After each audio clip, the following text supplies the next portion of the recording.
So in this topic today we are going to learn about opposites. Opposites का अर्थ होता है विलोम. Let's understand with example. From example number 1, bad.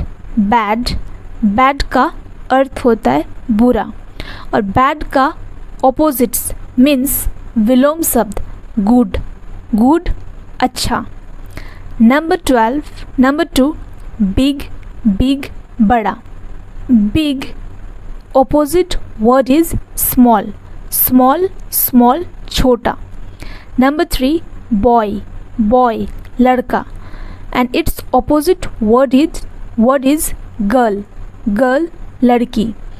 Number 4 day दिन and its opposite word is night. रात. Number 5 fat मोटा and its opposite word is thin पतला.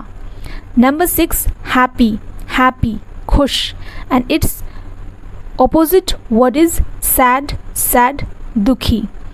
Number 7 hot गर्म and its opposite word is cold ठंडा.